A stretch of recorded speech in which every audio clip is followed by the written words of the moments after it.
Tertúlia. Meu boa tarde aí para todos e todas. Hoje é dia 5 de junho de 2012, terça-feira. O verbete é de número 2317. Ele tem 6 páginas, 46 logias e 11 máximos. O tema é gestor parapsíquico. A especialidade é a conscienciocentrologia. Agora, quem redigiu é o professor Marcelo, que está aí muito bem acompanhado hoje. Agora, definição. O gestor parapsíquico é administrador, homem ou mulher, atuante na gestão de instituição conscienciocêntrica, empresa conscienciocêntrica, organismo conscienciocêntrico e demais empreendimentos humanos, aplicando de maneira cosmoética os altos recursos parafisiológicos, anímico, parapsíquico e energéticos, na tomada de decisões prioritárias em favor da evolução das consciências. O holopenseiro pessoal da interassistencialidade na gestão de recursos conscienciais. O holopenseiro heurístico acrescido da visão multidimensional. A ortopenserilidade a favor do amparador de função. As repercussões extrafísicas da autopenserilidade cosmoética em favor de todos. A gestão do líder consciencial cosmoético. A autoavaliação da intencionalidade do gestor parapsíquico. O tempo na condição de juiz esclarecedor dos fatos e parafatos relativos ao gestor. A naturalidade do uso parafisiológico do parapsiquismo lúcido e cosmoético. A autorrememoração de para-excursão coordenada pelo mega gestor de Equipex. O abertismo consciencial na consideração das autovivências parapsíquicas. Olha, eu vi apenas um pedaço, tem muito mais de 20 linhas aí, a parafatologia. Agora, na argumentologia tem aqui o tópico sobre a parafenomenologia, com 21 parafenômenos passíveis de serem vivenciados pelo gestor parapsíquico no desempenho de atividades conscienciológicas. Na remissiologia, dos 15 itens, nós destacamos 5 verbetes. Abridor de caminho, atrator ressomático, catalisador, consciência atratora e liderança pessoal. Frase enfática. Os mega empreendimentos cosmoéticos são oportunidades evolutivas. O gestor parapsíquico desempenha papel catalisador do grupo evolutivo para a realização da Max Proex grupal. Você desempenha papel de gestor parapsíquico nesta vida? Qual o nível de autoconscientização quanto à função de catalisação evolutiva nos empreendimentos conscienciais? A bibliografia específica tem 2 fontes, a webgrafia tem 1 fonte. Agora, a mega análise aí com João Paulo. São 20 itens. Liderança, exemplarismo, TARES, Max Proex, mega empreendimento. Gestão, administração, verbação, decisão, auto-organização. Responsabilidade, assertividade, heterodesassedialidade, interassistencialidade, conscienciocentrologia. Conviviologia, cosmoeticologia, intencionologia, autodiscernimentologia e autoparapercepciologia. Agora, o verbete do dicionário hoje é sobre a omniconviviologia. O argumento é omniassistenciológico. Agora, questionamento. Sou médica formada há 12 anos e desde então trabalho com pacientes portadores de doenças infecciosas. Sempre fui altruísta e tenho profundo espírito cuidador. Era feliz com o meu trabalho e me sentia muito realizado ao ajudar os outros. Desde 2008, quando adquiri tuberculose, comecei a ter medo de me expor às doenças. Descobri que não sei dizer não, e que muitos se aproveitavam do meu altruísmo. Desde então resolvi diminuir o meu altruísmo, olhar um pouco mais para mim e comecei a negar os pedidos alheios, o que gerou muitos atritos. Reduzi a carga de trabalho em ambulatório, diretamente com pacientes e percebi melhora importando o meu bem-estar. Há um ano, praticamente parei de trabalhar com pacientes, me dedicando à parte administrativa da medicina, mas ainda assim não estou feliz. Será que a assistencialidade está obrigatoriamente no meu caminho evolutivo? Como dizer não de forma racional sem ser injusta? Como assistir as pessoas ou entrar em lugares negativos sem deixar que eles seguem sua energia, ou suguem sua energia? Suguem. Agora, o caso todo aqui é o seguinte: todos nós, para evoluir, temos que fazer a interassistencialidade. Se você entrou na área da medicina, que é a área da saúde, faça alguma coisa. Você pode ser professora, pensa nisso.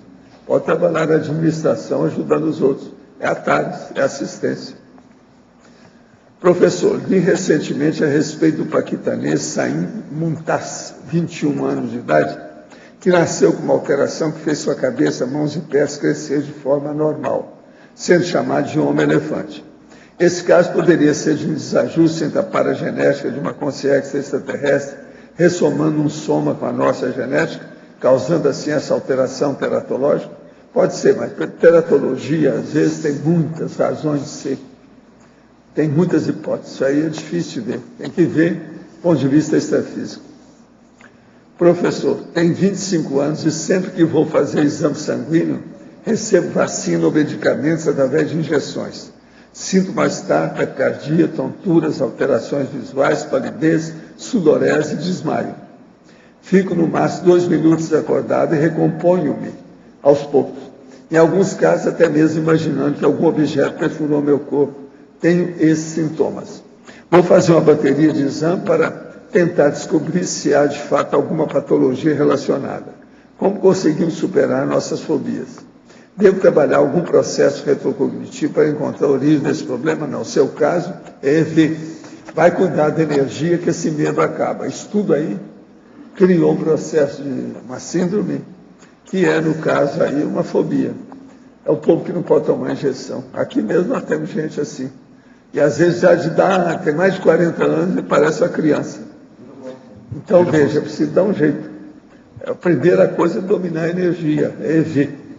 Agora, Alberto Betógrafo, na pensenologia, última linha, poderia detalhar mais a respeito das repercussões extrafísicas da autopensenidade cosmoética a favor de todos?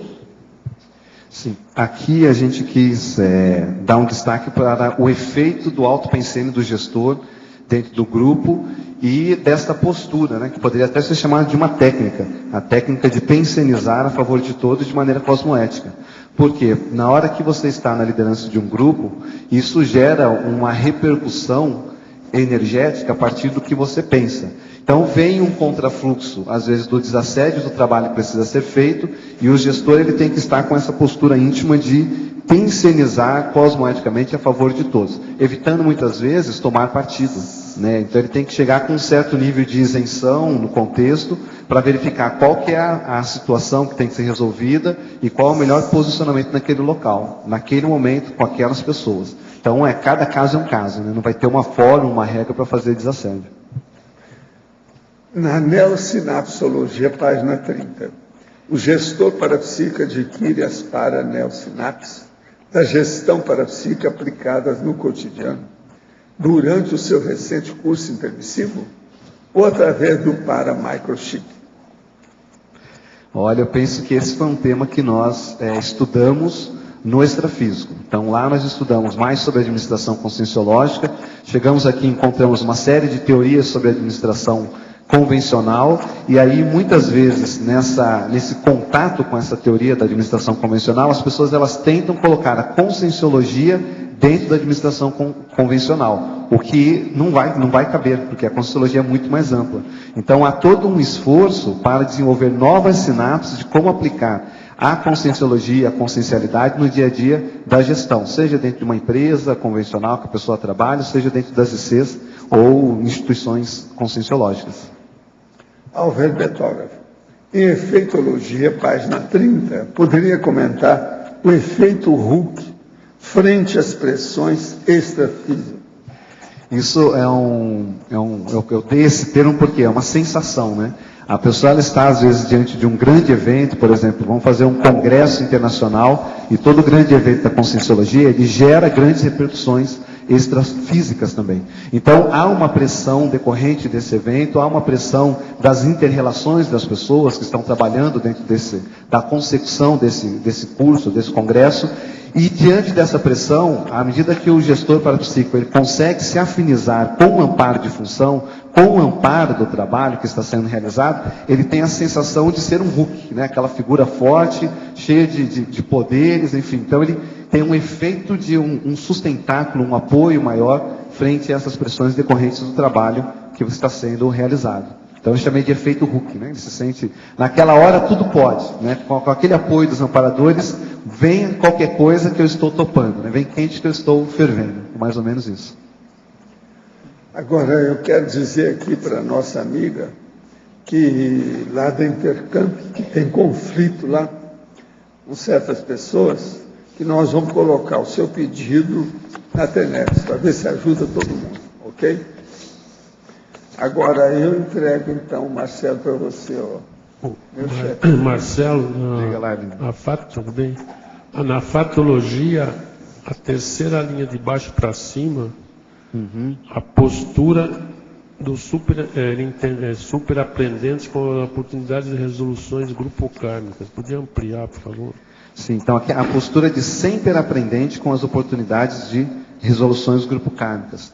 Então, uma postura de abertismo, né, de que você sempre pode aprender, você sempre pode tirar alguma lição dos contextos nos quais nós, na condição de gestor parapsíquico, estamos envolvidos de alguma forma. Seja porque há um conflito, seja porque necessita-se de uma mediação, ou seja porque você tem que tomar uma decisão que vai impactar o grupo. Então, essa postura de abertismo, ela nos possibilita ver as nuances, vamos dizer, os diferenciais daquela experiência, as lições silenciosas que cabem para o gestor, que cabem para cada contexto, as inspirações dos amparadores. Então, eu quis destacar aqui a questão de estar sempre predisposto a aprender, né? Sabendo que nós estamos sempre nesse processo de aprendizagem. E como nós estudamos a consciência, todo contexto que envolve consciência, ele é um grande laboratório, que nós chamamos de Labcom. E nesse Labcom nós podemos tirar proveito dele, podemos tirar partido. Agora, cabe ao gestor ter essa postura, esse abertismo e essa lucidez para tirar essas lições daí. Agora, na parafatologia, página 29, na sexta linha de baixo para cima, depois segue, né? A mudança do campo energético e do clima bioenergético da reunião não percebida pelos demais participantes. Isso às vezes acontece. Nós estamos dentro de uma reunião, né? Eu atuo dentro da gestão conscienciológica desde do IPC em 1994, quando eu comecei o meu voluntariado. Em 98 eu assumi a unidade do IPC. Então, às vezes a reunião está tendo um rumo. Há ali uma discussão, há interesses contrários, há pontos de vista diferentes de como que poderia se resolver aquela questão ou conduzir aquele trabalho, e a energia está pesada, está difícil pensar, e de repente ocorre uma mudança de energia. Às vezes as pessoas que estão no meio do conflito, elas não percebem que aquilo ocorreu, o campo mudou, e cabe ao gestor, muitas vezes, eu usava isso como técnica, de ressaltar isso naquele momento, porque aí trazia a lucidez das pessoas para o que estava ocorrendo do ponto de vista extrafísico. Então você percebia que ocorreu uma mudança para melhor, o ambiente ficou mais claro, a energia ficou mais sutil. Aí eu falei assim, vocês estão percebendo o que ocorreu agora, quando nós estamos tocando nesse assunto? Aí quando eu destacava aquilo, olha, nesse assunto, nesse momento, as pessoas voltavam a atenção para perceber o que estava ocorrendo do ponto de vista multidimensional. E aí a gente via que o caminho ele tomava outro.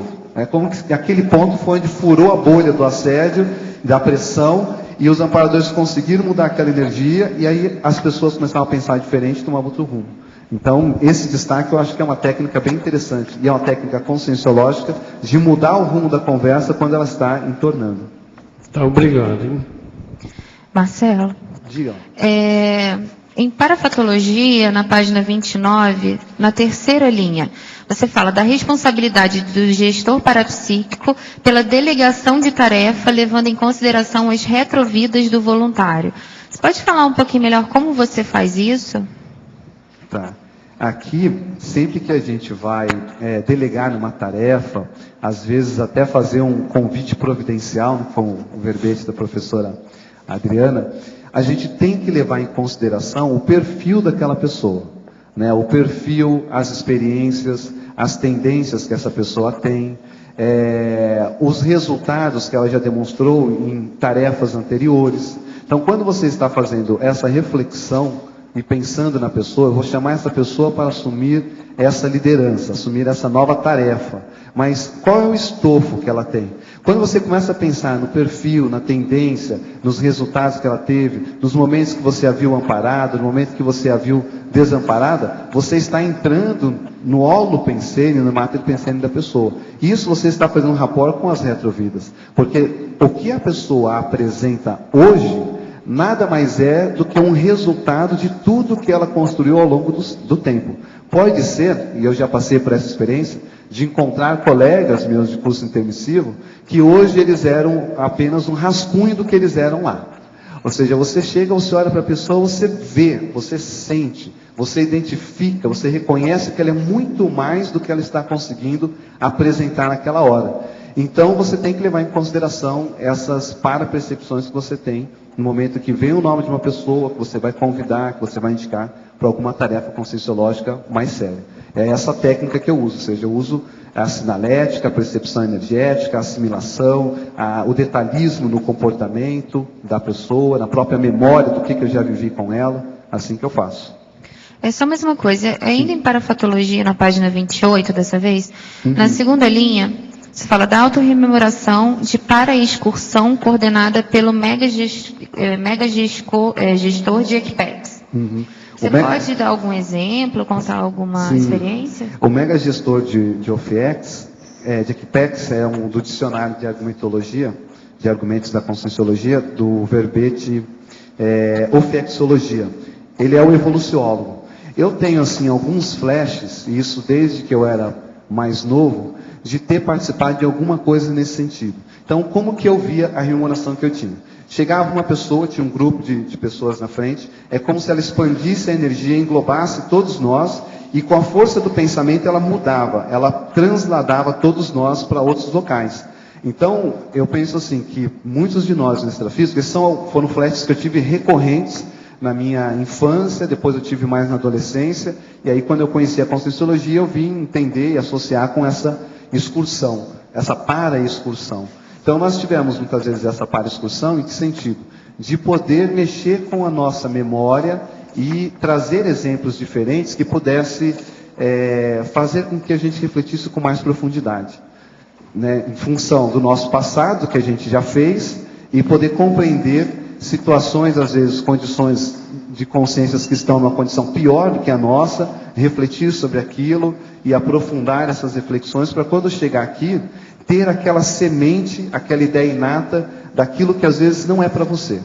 Então vem aquela oportunidade na vida, aquele desafio que pode ser um descaminho e você sente no seu íntimo e fala assim, não, isso não é para mim, eu tenho que cair fora disso. Então para mim eu penso que um pouco disso é dessa fixação intermissiva de alguns experimentos desse tipo. Obrigada. Em Sinergismologia, página 29, terceira linha. Poderia abordar o sinergismo inspiração cosmoética, banho energético sadio? Isso daqui é quase como que uma confirmação, né? Você está ali, tendo uma ideia, precisando resolver alguma coisa dentro da IC, está pensando, puxa, eu tenho esse trabalho, eu preciso achar uma pessoa que possa desencadear nessa tarefa. Quem que poderia ser? De repente você está pensando, refletindo, faz aquele silêncio mental, aquela tábula rasa, abre aquele espaço mental para que os amparadores possam interagir com você e te vem a imagem de uma pessoa. Ao vir a imagem dessa pessoa, você pensa, e às vezes é surpreendente, sabe? Porque você não estava pensando e nem pensaria nessa pessoa para aquela tarefa. Vem aquela imagem, aí você fica com aquilo na cabeça, mas fulano? E aí você vai pensando, mas fulano para essa tarefa? De repente vem aquele banho de energia confirmando. Aí você vai, chama a pessoa, conversa com ela, explica o que é, propõe o desafio, ela topa. E ela se surpreende com o desempenho que ela tem. Então é como se fosse uma espécie de uma confirmação daquela inspiração que você teve. Em Principiologia, página 29, primeira linha. Favor expandir o princípio de ir até as últimas consequências cosmoéticas. Isso daqui é uma questão de você, vamos dizer, honrar as inspirações, a função que você está, o amparo de função e a compreensão daquelas ideias mais avançadas. Então, há uma situação em que você tem que bancar. Por exemplo, o dizer o não, o ônus do não. Vai contrariar alguns interesses, mas você está na função que é o responsável por fazer isso. Então não dá para o gestor parapsíquico tirar o corpo fora, ele sair de banda, sair pela esquerda. Ele tem que naquela hora bancar aquilo, mesmo que contrarie as pessoas, alguns interesses, mas é melhor ele ter, né, na experiência que eu tenho, a cara feia de algumas pessoas no intrafísico por terem sido contrariadas em seus interesses, do que ele ter a cara feia dos amparadores, se é que eles fariam uma cara feia. Mas então você se sente mais confortável por ter honrado essa condição das inspirações dos amparadores e ter ido até as últimas consequências cosmoéticas. Em Binomiologia, página 30, poderia comentar o binômio isenção sobre pairamento?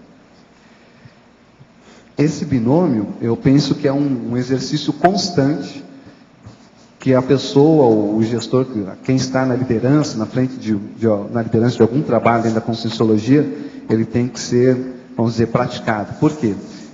Criar uma equidistância da situação, em alguns momentos, é meio complexo. Por isso que eu digo que é um exercício. Você está ali, está perante pessoas, às vezes diante de um conflito, pessoas do seu círculo de relacionamento, pessoas com quem você tem afinidade, algumas mais afinidades, outras um pouco menos afinidade, mas existe uma afinidade entre todos nós. E aí você conseguir fazer essa equidistância, você criar uma separação, um olhar distante, criar uma certa isenção do contexto, naquela hora tirar esses laços ou diminuir esses laços afetivos, para sobrepairar a situação e pensar o que é o melhor nesse momento para esse contexto, né? O que vai assistir mais ao grupo evolutivo.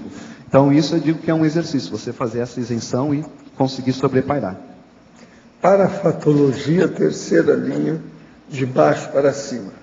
Poderia ampliar a elegância dos amparadores nas abordagens desassediadoras, na solução dos casos aparentemente insolúveis, da gestão conscienciológica? Isso daqui é uma situação interessante, porque às vezes tem casos, nenhum caso é insolúvel, né? Como diz o professor Valdo, nós temos várias vidas, se não resolver nessa, resolve na outra, tem a outra, tem a outra. Mas naquele momento, naquele contexto, aparentemente você não consegue ver uma solução. Então você vê um contexto, por exemplo, eu estava lembrando aqui até antes de começar a tertúlia, de uma situação em que eu atuei em 2006, em que nós fomos integrar algumas unidades do IPC ao intercâmbio. Então existiam alguns voluntários que eles queriam continuar com a unidade do IPC lá. E eles estavam muito reticentes e vinham com uma série de argumentações. Nós estávamos então explicando para eles que o melhor era integrar, né, para diminuir os conflitos locais. Eles têm um trabalho enorme, um campus para construir, existe uma serenona na região, e de repente, por uma inspiração, eu falei assim, você quer muito a projeciologia? Então faz o seguinte, o globo é redondo, gira o globo, finca um espeto em algum lugar e muda daí. Você não tem raízes, você não precisa ficar aí. O Instituto está em vários locais aqui no Brasil, por que você não vem para alguma unidade nossa? E aquilo então mudou o rumo da conversa, e então, não, tudo bem, eu vou refletir sobre isso. Passou um mês, ele me ligou, agradecendo, porque ele recebeu um convite da empresa dele para sair de lá, e ele ir para outro local. Então vejam, eu vi ali a elegância dos amparadores naquele exemplo, naquele bom humor, naquela brincadeira que quebrou aquela tensão, e ao mesmo tempo o encaminhamento que foi dado, que então ele saiu para outro local e houve a integração, e hoje são 3 estados lá trabalhando em função da Conscienciologia no Nordeste. Então isso acontece assim, em diversos contextos. No verbete do DAC, página 14, em complementação, o item autopesquisologia. Poderia comentar a importância fundamental da amizade no duplismo evolutivo? Olha, a verdadeira dupla evolutiva, ela existe com a ajuda recíproca dentro do processo da evolução. Então, com o passar do tempo, isso consolida o convívio. E as pessoas ficam as maiores amigas, quer dizer, um amigo do outro. Então, a verdadeira amor dentro da duplologia é uma amizade consolidada pelo tempo, e onde a pessoa um entende o outro com profundidade, mais do que a média das outras pessoas. Isso, então, é a base de tudo. Sem amizade, não há evolução. Marcelo, a gente se usa o princípio de ir às últimas consequências. Em que momentos você teve que utilizar a cosmoética destrutiva e qual foi sua percepção quando você, se caso tenha usado isso na trajetória de gestão? Bom, alguns momentos, né? Às vezes vem aquela pessoa, aquele voluntário, às vezes até jejuno, novato, que entra cheio de energia, cheio de ideia, dentro de uma unidade, e ele vem com uma ideia que ela é totalmente furada. O professor Waldo, na época, ele até me indicou, quando estava na gestão de IPC, falou assim, faz uma lista e você coloca. Então, quando ele vier com a ideia, você fala assim, olha, vai naquela lista e olha a ideia número 15. As ideias que não deram certo, não vão dar certo. Por exemplo, vamos fazer consultoria, entrar nas empresas e ganhar um monte de dinheiro. Gente, isso não dá certo, não é o nosso trabalho, nós estamos desviando o nosso foco, não é essa a intencionalidade. Então você tem que entrar com energia, com posicionamento, porque muitas vezes essa pessoa que vem com a boca torta do mercado, ela já rebanhou uma série de pessoas com ela. Então já vem um grupo, né, ela cooptou uma série de pessoas, já vem um grupo convicto.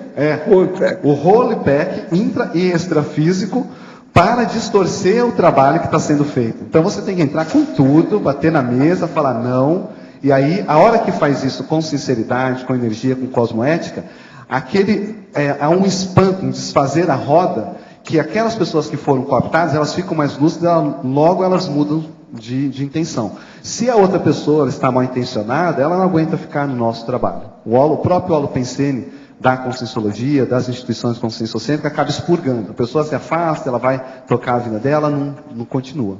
Tá? Esse é um dos exemplos, dentre vários que a gente passou aí nesses quase 20 anos. Marcelo. Pode falar. A oitava linha da parafatologia na página 29.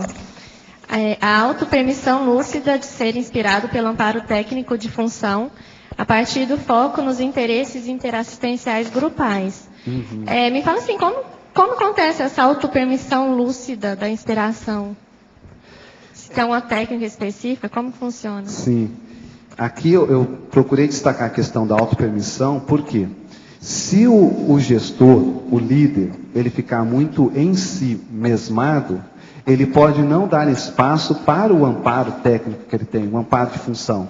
Ele está muitas vezes preocupado com a imagem dele, ele está às vezes preocupado com o que vão pensar, com o resultado em si somente, e não está pensando no principal foco, que é o assistido. Então ele fica tão preocupado com ele, que ele meio que se embola na autopensenidade, ele se fecha, e o amparador fica do lado de fora com os braços cruzados, esperando, né, esperando você dar uma brecha. E isso acontece, porque às vezes o nível de conflito que ele está exposto faz com que ele fique assoberbado. E aí ele tem que fazer aquela equidistância, sair. Eu passei por uma situação que eu achei bem curiosa, por quê? Eu estava dentro de uma decisão que tinha que ser tomada, haviam vários interesses em impactar muitas pessoas, e havia um nível de pressão extrafísica muito grande.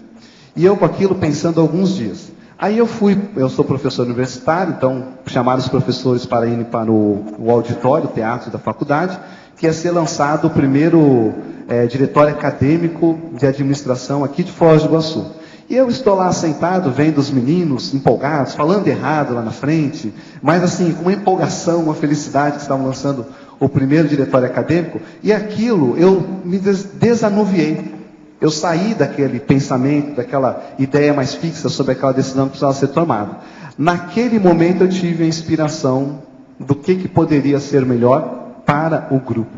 Que decisão poderia ser melhor. Então você veja, teve que ser um contexto assim, totalmente diferente, em que eu me desconectei daquele processo, aonde deu espaço. Agora nós podemos fazer isso no dia a dia. Né? A hora que tem que tomar uma decisão, para refletir, abre espaço mental, permite vir alguma ideia. Daqui a pouco você vem uma palavra, vem uma figura, vem alguma coisa que te dá um caminho do que pode ser a solução do problema.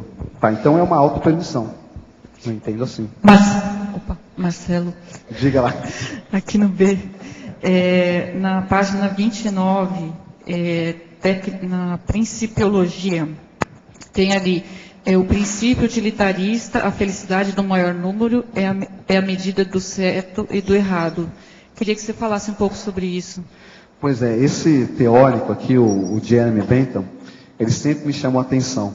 Quando eu estava estudando economia, o professor começou a dar aula dos teóricos, mas quando entrou nesse teórico, assim, é como se a minha cabeça abrisse, né? Como se eu entendesse tudo a respeito dele, como se eu já conhecesse as teorias do Jeremy Bentham. E ele é considerado um dos pais do utilitarismo. Então a ideia aqui é o quê? Que quando nós vamos tomar uma decisão, e muitas vezes as pessoas perguntam, mas qual é a decisão melhor? Como que eu sei que a decisão que eu tomei, ela foi cosmoética, ela teve um bom percentual de cosmoética? Veja o resultado para a maior quantidade de pessoas. Qual decisão vai gerar impacto positivo, cosmoético, para a maior quantidade de pessoas? E mais ou menos na entrelinha do que ele fala, tem esse princípio. Porque ele fala assim, a nossa ação é para nos afastar da dor e nos aproximar da felicidade, da maior quantidade de pessoas. Né? Então, eu acho que esse é um princípio que tem muita relação com a conscienciologia. Outra coisa, não sei se você tinha feito algum paralelo com o epicentrismo consciencial. Se por acaso o gestor parapsíquico estaria mais próximo desse nível, ou seria o próximo passo? O que você pensa sobre isso? Eu penso que estar na gestão de uma IC, na frente de um empreendimento conscienciológico, de maior representatividade, que envolva uma maior quantidade de pessoas, é um grande laboratório para que ele possa desenvolver o epicentrismo consciencial. Ele começa a ter certas vivências de extrapolacionismo, que isso vai entrando mais para o métier, vai entrando para o dicionário parapercepciológico, que eu coloco aqui também na parafatologia, e começa a fazer parte do contexto dela. Então, o que era um extrapolacionismo, daqui a pouco começa a ficar mais habitual, e ele começa a ter mais naturalidade com o convívio desse parapsiquismo. Então, acho que é o caminho, né? Nós estamos caminhando. Aí é o processo da TENEPS, ele ir se aprofundando em termos de entrosamento com o próprio amparador de TENEPS, a diversificação de contatos com amparadores que ele tem em função do trabalho. Às vezes, em função de uma atividade, é um tipo de equipe extrafísica que trabalha, que lidera aquela atividade, aí muda de contexto, é outro. Entre um outro grupo, é outro grupo de amparadores que atuam. Então, ele vai ampliando essa parapercepção, acho que caminhando para o processo de epicentrismo lúcido. Marcelo. Diga. Pode? Marcelo, aqui no A, na primeira página, pensenologia, terceira linha, comecinho. Você quer ampliar essa ortopensenidade a favor? Quer dizer, existe uma ortopensenidade contra? Não, a favor, né? Amplie isso aí para essa ideia. A ortopensenidade a favor dos amparadores. Isso. Quer dizer assim, você conseguir instalar um padrão de ortopensenidade, isso vai gerar um ambiente que predispõe os amparadores a te acessarem. Então, a ortopensenidade, ela trabalha a favor dos amparadores. A pessoa ela pode ter a ortopensenidade indiferente. Ela não está olhando para o outro. Nem dá o valor, né? Não está nem no cheiro, nem fede. Então, pode ser contra também. Também, tudo é possível. Também. Mas agora, veja. Entendo. Para ela acha que é a orto. Sim, e não é a orto, é uma pseudo, tem né? que perguntar, né? Vamos ver, né? É uma pseudo-orto. Agora, o que eu vejo é o seguinte, a ortopensenidade ela tem que ser cosmoética, evolutiva e assistencial. Agora, por exemplo, às vezes a pessoa está assistindo essa aqui, mas não está assistindo essa. Está sendo sectária. Então, veja, às vezes não está, a vida dela não está permitindo que ela atenda só esse aqui. Agora, a ortopensenidade está correta, a intenção dela está correta, não tem nada errado. Nós temos que entender, né? A naturalidade da vida. Muito bom. E a outra coisa, Tânia, nesse sentido, é assim, às vezes diante de um conflito, o gestor, ele é uma pessoa que ele vai ficar mais exposto, então ele vai ser o telhado de vidro, né? Ele vai ser O telhado de vidro é o melhor exemplo. Ele está mais exposto, ele está na frente, ele está na berlinda. Vai receber as estilingadas. Isso, vai receber as estilingadas. E muitas vezes, no exercício da assistência, você pode receber uma estilingada de uma pessoa que você estava querendo ajudar. E nesse momento, você não pode recalcitrar, de ficar magoado, ressentido, pensionizar negativamente contra a pessoa. Você tem que compreender, né? A incompreensão... Não pode estar cotovelamado. Não pode. Entende? Então, isso é uma ortopensenidade a favor dos amparadores, né? De função. Então, De ok. função. Marcelo. Muito obrigada. Aqui, ó. Pode falar. Na página 30, fobiologia, a eliminação da decidofobia. Como que é isso?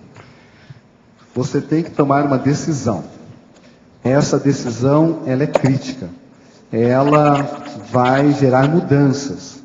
Essas mudanças vão gerar certas conturbações durante um período até, ou seja, levantou a poeira, até que a coisa se assente. E aí o gestor ele não pode dilatar demais essa decisão. Ou seja, ficar, mas eu tomo a decisão ou não tomo? Não, então vou esperar mais uma semana. Aí passa uma semana.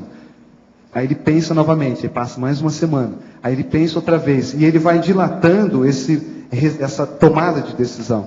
Então isso é o medo de tomar decisão, é a fobia. Isso gera efeitos. Porque quando ele toma a decisão dilatória, que ele dilatou o espaço, talvez o contexto já está um pouco mais complicado. Já não é igual àquele momento inicial que ele poderia ter sido mais assertivo, mais objetivo, mais em cima do lance. Então aí a situação já é outra. Tem alguns, vamos dizer, efeitos decorrentes dessa dilatação. Mas é sempre melhor tomar decisão do que acabar não tomando e cair em omissão deficitária. Tá? Marcelo, aqui no ar, Jorge.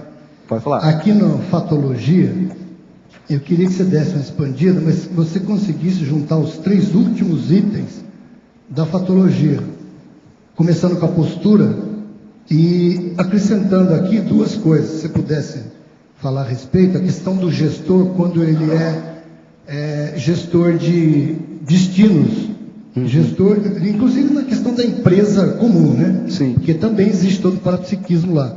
E ele também na questão de aproveitar os aportes daquelas consciências. Se ele é um gestor, ele precisa de alguma maneira descobrir quais são os trafores, quais são os aportes, porque alguns gestores não têm essa capacidade. Perdem cabeças, perdem pessoas, ou não utilizam a totalidade dos aportes que as pessoas têm. E ele também como diretor de vidas, gestor de vidas, né? Sim, sim. Tá bom. Então veja só, nós comentamos anteriormente essa postura de sempre aprendente, de estar aberto a aprender com as oportunidades na resolução dos conflitos ou nas resoluções grupo-kármicas. Porque se você olhar na definição, eu englobei o gestor, o administrador de IC, empresa conscienciocêntrica, organismo conscienciocêntrico e demais empreendimentos humanos. Isso, eu vi. Porque ele pode estar lá na empresa dele e levar em consideração todo o processo parapsíquico que ele leva em consideração dentro da conscienciologia. Porque o parapsiquismo, ele é fisiológico, ele faz parte da natureza da consciência, né? Então, ele vai levar isso para onde for. Cabe ao gestor dar valor para isso, tá? Então, tem esse ponto. Perceber que quem está ali não está de graça, né? Exato, que ele tem alguma condição. E aí entra os encontros de destinos do gestor parapsíquico. Nessa condição, muitas vezes, a gente tem a oportunidade de reencontrar amigos evolutivos que podem estar em condições, às vezes, piores do que a nossa, melhores do que a nossa, ou iguais à nossa, enfim, mas você reconhece aquela pessoa. E você vê que ali é uma oportunidade de você ajudar ou contribuir junto com os amparadores para que tenha uma mudança no rumo da proex até da própria pessoa. Você vê que acaba ocorrendo isso. Então, quando ocorre a oportunidade de se fazer um convite providencial, há um tempo atrás ocorria de maneira muito mais intensa, né? A matriz não estava ainda centralizada aqui, era no Rio de Janeiro, então nós estávamos em diversos estados e às vezes recebíamos um telefonema. Como foi o meu caso, eu recebi um telefonema numa quarta-feira, falando: Marcelo, preciso que você vá para Foz. Eu pensei, deve ser uma itinerância, né, em 2000. E não era uma itinerância, era eu mudar para Foz do Iguaçu. para eu vir para cá, para reabrir a unidade do IPC, começar o trabalho no centro, as condições para se atingir, eu chegar aqui ao SEC eram muito mais difíceis na época. Então eu tive assim, uma semana praticamente, me deram até um luxo, porque eu falei, eu posso pensar? Aí o professor João Aurélio falou assim, pode, daqui 5 minutos você me liga. Eu falei, não, calma que eu vou mudar tudo, eu vou sair de casa, eu vou sair do meu estado, eu vou mudar toda a minha condição. Então há essa oportunidade também, de nesses encontros de destino ocorrerem mudanças sérias na vida da pessoa, né? E o fortalecimento do gestor pela valorização do paradigma consciencial nas decisões. Isso eu acho muito sério. A hora que ele vai tomar uma decisão, seja na empresa, no cotidiano, na vida dele, o que for, o trabalho que ele está dentro da conscienciologia, ele pensar, ele lembrar, ele valorizar, cadê o amparador dessa função que eu executo? É como se fosse assim, e aí, qual é a melhor decisão? Não é assim, qual a melhor decisão que eu vou tomar? Você tem um parceiro, você tem, às vezes não é só um, é uma equipe que está ali. Então, ele valorizar isso e bancar no dia a dia.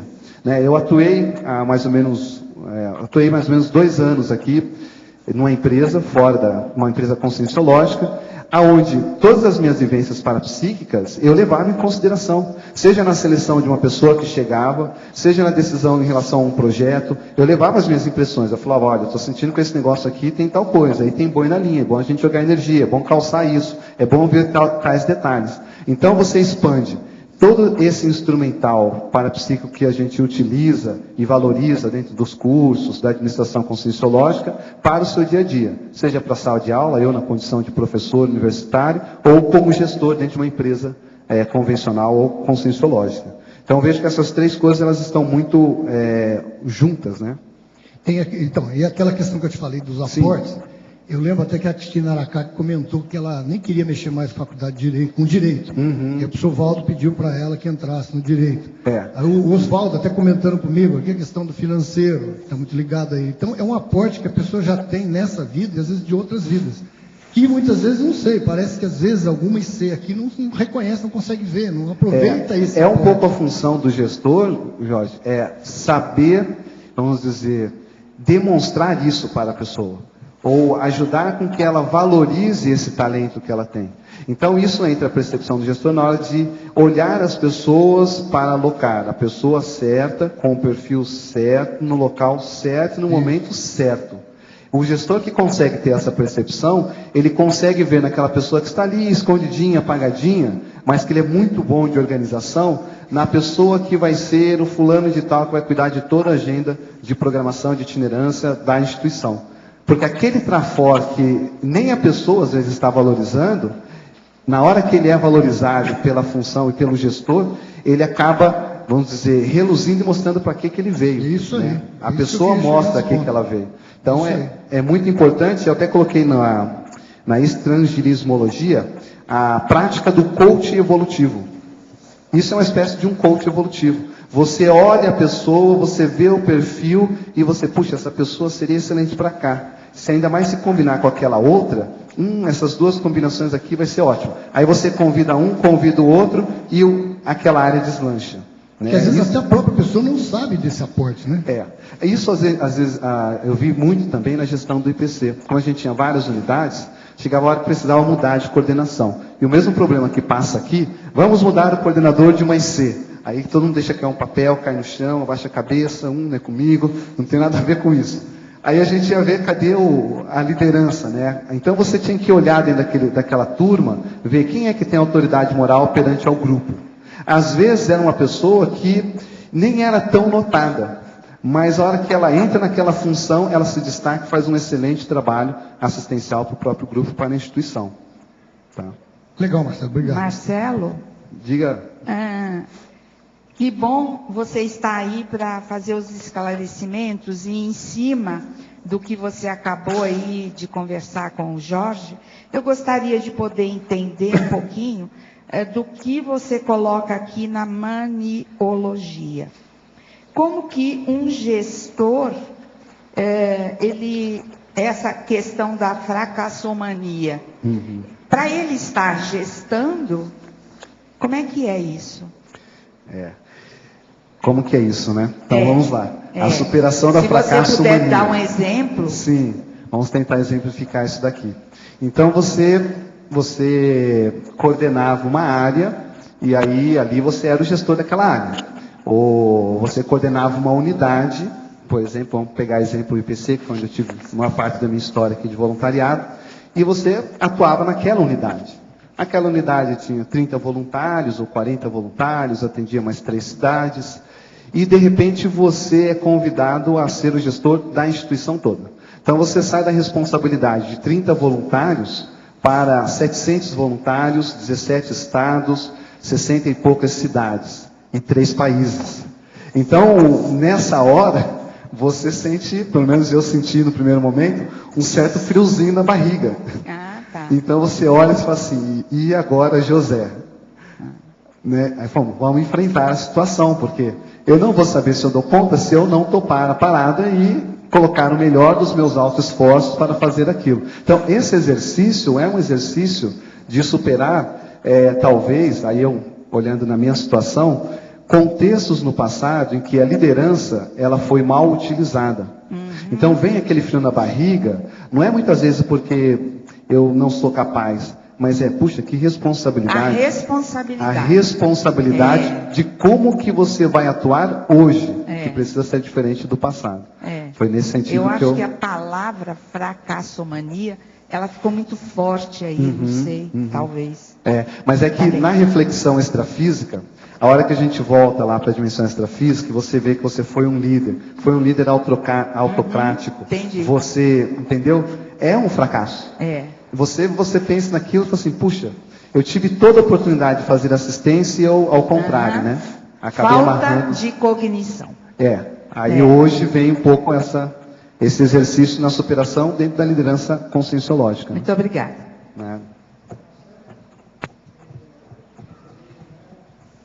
Para desligar.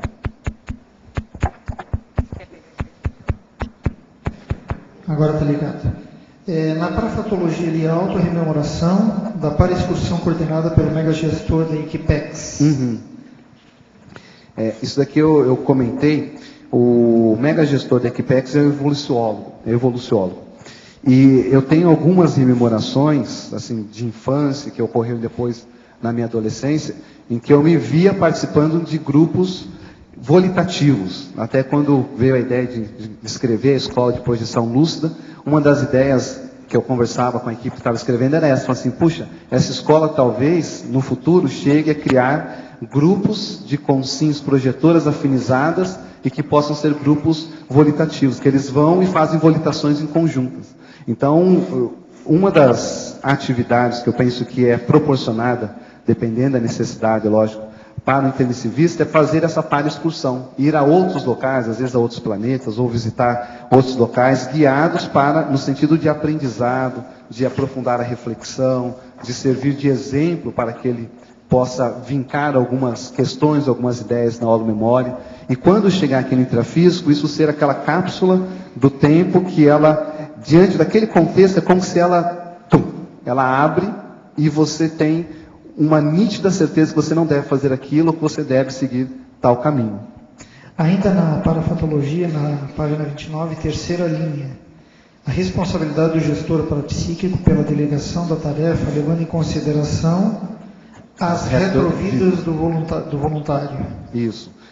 Também perguntaram isso, eu comentei o seguinte, que na hora que a gente, na condição de gestor, está com a oportunidade de convidar pessoas para tarefas nas quais elas podem desempenhar um papel de maior liderança, desempenhar um papel de colocar o seu trafor a serviço do grupo, a serviço da interassistencialidade, é importante o gestor considerar o perfil, o temperamento, o histórico de convívio que ele tem com essa pessoa, o reconhecimento, né, até multiexistencial dessa pessoa, que a pessoa pode falar assim, mas eu não lembro quem foi o Zezinho, mas você reconhece ele energeticamente, pela sua afinidade, né, pela empatia que você tem, pela afinidade de ideias.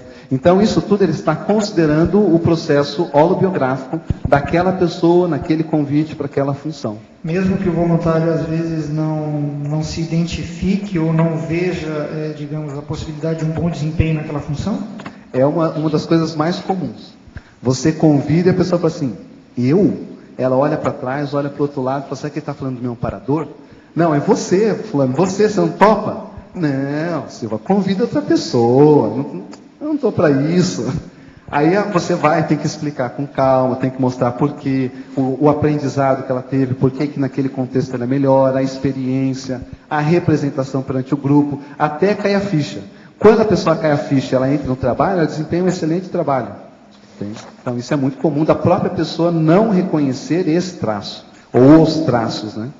Certo. Só para finalizar, eu acho que aquele asa ali no final da terceira linha não leva a crase, só para poder rever se for o caso. Né? Aonde que está isso?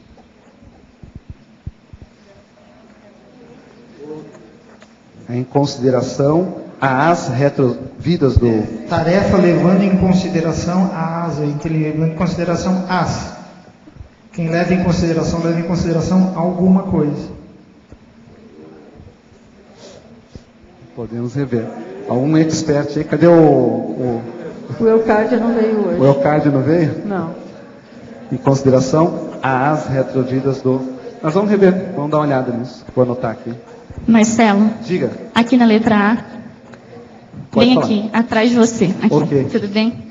Na parafatologia, o último item, a contribuição discreta dos amparadores para sincronicidades cosmoéticas em favor dos empreendimentos evolutivos. Eu não sei se você já comentou, mas se você pudesse citar algum exemplo e explicar um pouco melhor. Uhum. Não precisa mesmo de crase, não. Não precisa, não. Eu já tinha marcado. Já.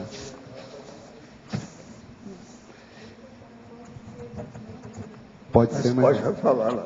Uhum. Eu vou responder para ela. Então, vejam, a contribuição discreta dos amparadores para as sincronicidades cosmoéticas em favor dos empreendimentos evolutivos. Então, nós estamos indo buscar um local. Tá? Vou mostrar um exemplo que aconteceu aqui, a professora Fabiana até estava envolvida nisso. O IPC queria fazer palestra aqui em Ciudad del Este. Então, ele foi lá para buscar uma sala, como todo local. Você vai buscar uma sala para pedir se ela pode ceder, para você fazer a palestra e começar uma atividade. E eles foram num local que levou a uma associação de professores. Nessa associação de professores, no dia que eles chegaram para pedir a sala, eles estavam numa reunião, não era isso? Dos diretores lá da associação. Então, eles falaram, vocês poderiam explicar para a gente o que é? A Fabiana foi lá, fez uma rápida apresentação do que é. Eles acharam interessante. Isso decorreu, ou derivou, como consequência, todo o trabalho que a gente fez de 4 ou 5 anos dos programas parasociais lá no Paraguai. Porque depois eles entraram em contato conosco, nós fomos lá visitar, havia uma demanda que os professores, havia um alto índice de suicídio dos professores da rede pública por falta de estrutura emocional para lidar com os problemas dos alunos dentro de sala de aula, problemas de drogadição na infância, abuso dentro do lar, uma série de coisas, e nós fomos chamados então para fazer uma parceria com eles. Então você veja, foi uma busca de uma sala que era para uma palestra que resultaram em 3 congressos com a participação da ministra da Educação e uma parceria que assistiu só na primeira palestra 700 pessoas, no primeiro congresso 1.350 pessoas, e em cada um dos congressos mais ou menos essa média. Agora uma coisa assim, uma sincronicidade, eles baterem lá e a demanda não ser da palestra para o CIP, mas ser dessa demanda muito maior que foi atendida. Eu acho isso de uma elegância assistencial que a gente tem que dar valor e aprender, né? Como que a coisa se desencadeia de uma forma tão sutil e ao mesmo tempo gritante. Não sei se ajudou. Ajudou. Eu queria só aproveitar também e perguntar se você podia fazer um contraponto entre o gestor, né, assim, fixado no paradigma consciencial, e a questão da manipulação, né? Porque quando a pessoa começa a se envolver com a questão da liderança, eu acho que todos nós, assim, a gente tem que manter um nível de atenção muito grande para fazer a profilaxia de qualquer tipo de manipulação dentro de um grupo. Uhum. Então, se você puder explorar um pouco essa ideia. Sim, vou explorar sim. No sinergismo, na sinergismologia, eu coloquei lá o sinergismo, intencionalidade cosmoética, qualificação dos resultados. Então, o gestor, ele está sempre numa berlinda, ele está sempre no fio da navalha, né? A navalha de Ocã, não. Tem uma navalha na cabeça dele. ele está sempre à vista. Então, ele tem que sempre estar sopesando o processo da qualificação da intenção. Ou seja, com qual intenção que eu estou fazendo isso? Qual o objetivo? Aonde que, de repente, o meu ego pode estar entrando? Isso vai resultar em benefício para quantas pessoas? Então, esse pode ser um teste para ele ficar atento e evitar o processo de manipulação. Ele está sempre avaliando a intencionalidade dele. Né? E eu estou com a navalha na cabeça, mas ela não vem. Não, você está falando sobre a pêndula da espada de Tântalo na cabeça da pessoa. Que fica ali em cima, né? Então, a espada é uma pêndula. Está ali, ó. Ela está tentando pegar a cabeça. A cabeça. E ele tem que o tempo todo estar qualificando a atenção para não levantar a cabeça, que seria essa manipulação e a pêndula pegar a cabeça dele. É a tortura de Tântalo. Professor Valdo, eu queria que o professor falasse a respeito do dicionário, um pouquinho sobre tudo e a técnica de aferição do nível de excelência da consciência mini-PES. Eu não entendi o que você quer. Ah, sim. Eu falei sobre o dicionário, a folha do dicionário. Ok. Que o professor falasse um pouco sobre essa folha, né, de omniconviviologia e também sobre a técnica de aferição na complementação. O problema todo é a gente ver dentro das relações sociais como é que nós estamos e ver como você é, como mini peça do maxi-mecanismo. O maxi-mecanismo multidimensional e interassistencial é a cúpula de consciências que dirigem a vida na Terra. Então, a nossa evolução na Terra é feita por esse maxi-mecanismo. Agora, nós já temos que ter, o mais importante, é ter autoconsciência que nós já somos uma mini peça dentro desse maxi-mecanismo. A hora que a gente começa a pensar nisso, tudo muda. Então, perante as outras pessoas, nós temos agora que começar a trabalhar para que todas tenham também essa autoconsciência de mini peça dentro de um mecanismo maior. Com isso, o ego vai desaparecendo, porque a pessoa vai fazendo assistência. Começa pelo EV, depois tem TENEPS e por aí vai.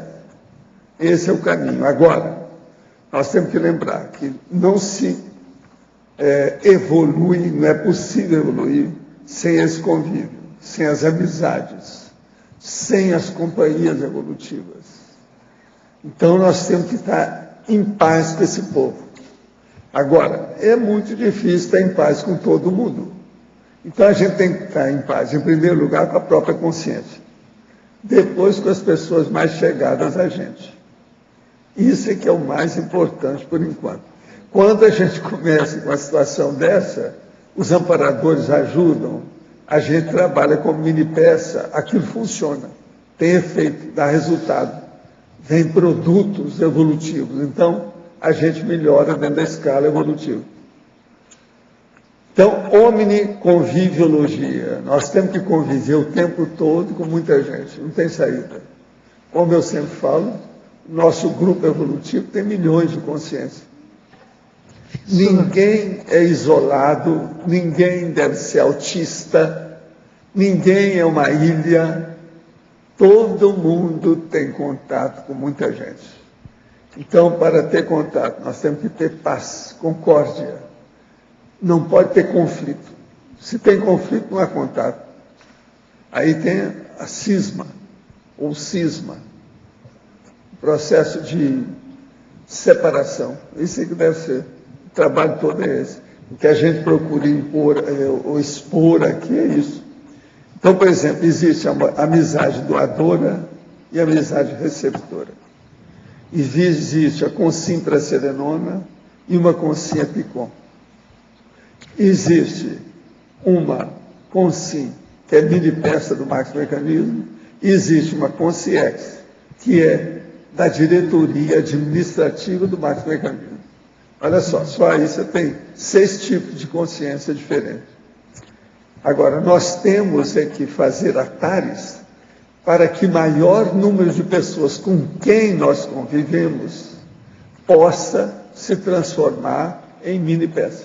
Professor Valdo, seguindo essa sua linha de raciocínio, eu gostei muito que o senhor trouxe aqui na conclusão os perfis doadores ou centrífugos e lá embaixo os perfis receptores ou centrípetos.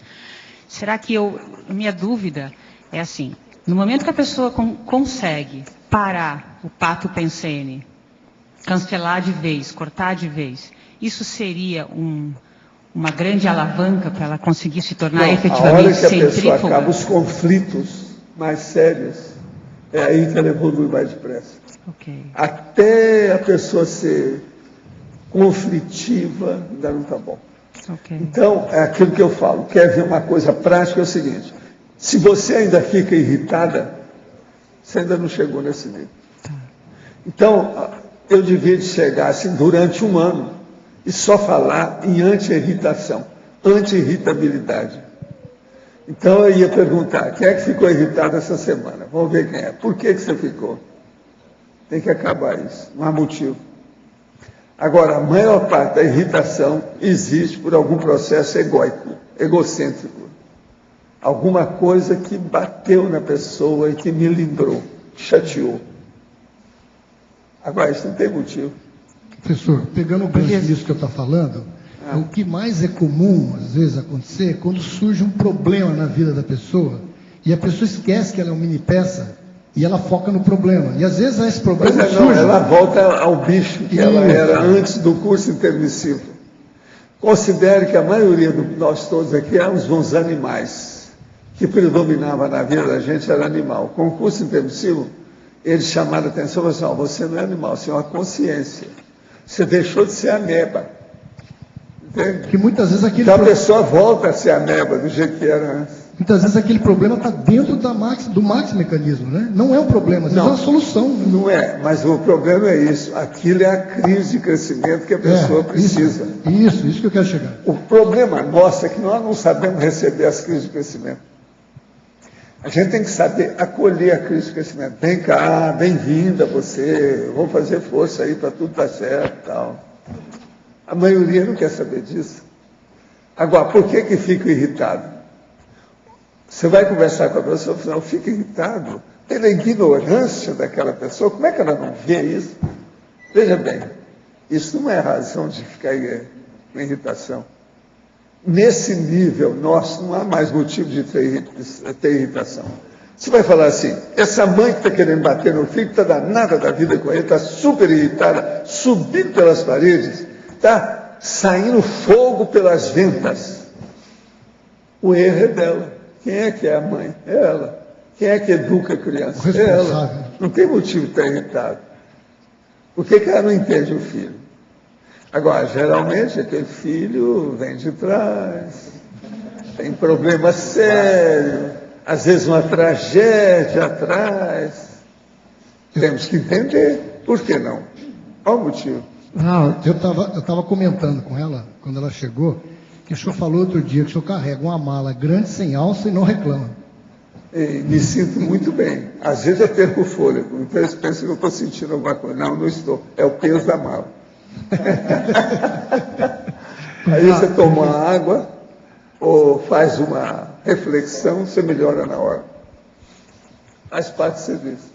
Mas sem irritação. Por exemplo, a pessoa está assim. Ela ainda está assim porque a parte neurológica dela ainda está afetada. Ela não tem placidez quando precisa, calma, harmonia, equilíbrio, pacificação. Ela não é uma boa atriz, ou não é um bom ator. Por quê? Ele não é capaz de fazer o papel de um filósofo. Tem que ficar calmo. Ele não é capaz, está sempre tremendo alguma coisa. Então tem que dar um jeito, isso aí ele tem que superar. Agora, eu acho que nesse próximo milênio nós temos que dominar isso com perfeição e dar exemplo a todo mundo em torno da gente. Aí, todo olho pensando que nós vamos chegar vai ter mais equilíbrio. Professor, mesmo você chegando naquele que está super desequilibrado, o seu equilíbrio vai ser tanto De pouco a pouco, ele acalma, a poeira baixa e ele vai melhorar. Professor, ainda sobre a irritabilidade, e na tertúlia afastada, você falou assim, sobre irritação, olha, eu não tremo, a pessoa que treme. No meu caso específico, eu tremo, eu tenho tremores, mas é algo físico, algo fisiológico. Tudo é fisiológico. Mas assim, eu tenho tremores... Aqui, você tem o corpo que a sua consciência arranjou. Mas é porque ainda é feito Eu não acho que você está tremendo muito, não. Tremendo que eu estou falando é assim. Ó. Não, mas tremo também. Hoje você está assim, você está envergonhada, né? Está falando. É isso? Não sei, desde o defeito das bombas químicas ainda da guerra e das biológicas, eu tremo. A hora que eu falo isso aqui é fisiológico, todo mundo. Mas e o tremor? O problema é que você domina a fisiologia, você ainda não pensou nisso. Mas, às fisiologia é uma coisa que você domina. Mas quanto à irritação, eu posso estar assim, apaziguada. Não, uma pessoa pode ficar super irritada e não tremer nada. Ela solta o fogo pelas ventas, mas não mostra. Até se eu mexo com a água, eu tremo. Pois é, mas agora o que eu quero dizer é isso. Aqui, ó, sua consciência, ela reflete no corpo. O seu corpo é mais tranquilo, tem menos ruga, é mais acertado, porque a sua consciência atrás da testa é assim. Se você é agitada, milhão de coisa tal, é que atrás da testa, os dois hemisférios cerebrais são assim, quer dizer, o cerebelo, que é o cerebrinho, está mandando no cerebrão. O cerebrão são os dois hemisférios cerebrais, o cerebelo é o cérebro menor. É o da psicomotricidade, é o do movimento, da ação, do músculo, do bíceps. Mas, professor, contando que a consciência não tenha sexo, mas dentro de uma vida intrafísica, eu, enquanto feminino, a propensão da irritabilidade é maior do que quem tem um soma masculino, pelas fases hormonais. Por exemplo, você tem que analisar a política, inclusive essa que você sabe, que você entende bem, sem irritação. Sim. Com calma. Então a gente analisa aquilo, mas você não sofre com aquilo. Sim, entendi. Você dorme à noite. Hoje você já é assim, você já está mais tranquila. Antes você não era. Não, antes não dormia. Agora antes aquilo ficava agitado. De manhã, de tarde, de noite, na hora que você estava acordada, na hora que você estava dormindo, aquilo estava assim, ó. Hoje não. Aquilo já acalmou. Ó. A poeira assentou. Então agora, é hora de você começar a trabalhar com EV, com as energias, com o processo parapsíquico, para você ter extrapolacionismo. Eu acho que você vai alcançar isso em pouco tempo devido você ter assistência. Para finalizar, professor, eu e meus colegas aqui, nós não assistimos na mini tertúlia, então não pegamos alguma coisa que você tenha dito sobre que tipo de paradores... Hoje de manhã a gente falou em você... Você é a nossa vedete, você é uma estrela. E nós estamos sentindo, desde que nós estávamos no carro, hoje tivemos uma grande coincidência, e sentimos muito a presença dos amparadores. Tem muita gente boa atualmente, extrafisicamente falando. Entende? Um dia desse chegou uma pessoa aí, eu virei para ela, porque ela está um pouco agitadinha, né, com as novidades, primeira vez que vim aqui. Eu virei e falei assim, ó, você não se preocupe não. Se você vê alguém que possa se achar que está feio, ou que não é aquilo que você esperava fisicamente, extrafisicamente é melhor. Você vai ver muita gente boa. Então eu fui falar, está respondido. De modo que o problema aqui é esse, extrafisicamente nós estamos com mais assistência. Entende? Professor Valdo, sim. Aqui em cima no ar, ainda a questão do ficar irritada. De quê? Irritada, a irritabilidade. Tá. Hoje de manhã, quando eu saí da minha casa, uma situação... O passarinho chegou e sujou sua roupa. Não. Eu olhei assim, na amplidão do condomínio, e vi uma situação que eu já tinha esquecido, que sempre me colocava irritada. Eu acho uma coisa injusta que aconteceu. E eu tinha esquecido, aí eu olhei... Aqui, ó, essa desculpa da injustiça é uma das maiores coisas que causa irritação. Isso é uma injustiça. E a pessoa fica indignada, Então. mas irritada. Ela pode ficar indignada com calma. Olha, não estou de acordo com isso. Não assino isso. Não estou Pois de é, acordo. eu na hora, eu falei, isso Sem é irritação. injusto. Isso não podia estar acontecendo. Mas me conta, Eu mas falei, você acha que você ficou irritada ainda? não, depois passou, mas vem essa ideia. E eu entendo como uma coisa injusta. Certo. Mas e daí? agora eu tinha esquecido. Injustiça não é causa de irritação. Não. Não. É? Por que não é? Por que não? Injustiça é um caso de justiça. Não, mas... Precisa estudar a justiça, que é o para-direito, para melhorar. É um processo cosmoético, mas não é de irritação. Estamos no Brasil. Aqui, direito, para-direito, cosmoética, equilíbrio, não é para criar irritação. É o contrário, é para acalmar, é para acabar com a irritação. Pois é. É harmonizar. A questão... Por exemplo, tudo injusto aqui. Ok, eu não estou de acordo com vocês, eu acho tudo injusto. Mas já pensou vocês, que vocês possam amadurecer para melhorar. Tchau. Eu não entro nessa, por quê? Não vou entrar em nada de vocês, porque eu não quero ser comparsa da máfia. Professor, Não vou ter irritação, não vou ter irritação nenhuma. Você já pensou se eu ficasse irritado, mas com esse povo todo em cima de mim, esses anos todos que me conhecem? Eu já devia estar morto há muito tempo, ou de infarto, ou de AVC, ou de qualquer coisa. Professor, às vezes a visão daquela pessoa diz que é injustiça, mas o Max Mecanismo está vendo que aquilo é um acerto, né? Sei, não, mas olha, a maioria às vezes tem alguma pitada de injustiça, sim. Mas não interessa. Agora, só porque a pessoa viu que tem injustiça, ela vai ficar irritada? Ela não vive nesse mundo. Aonde que é que tem mais injustiça do que aqui? Olha a política do Brasil. Pois é. Olha o Senado brasileiro. Olha Você a quer coisa mais magistratura. injusta do que o Senado brasileiro? A magistratura. As Malvinas. Vai ter eleição esse ano por aqui, em outubro.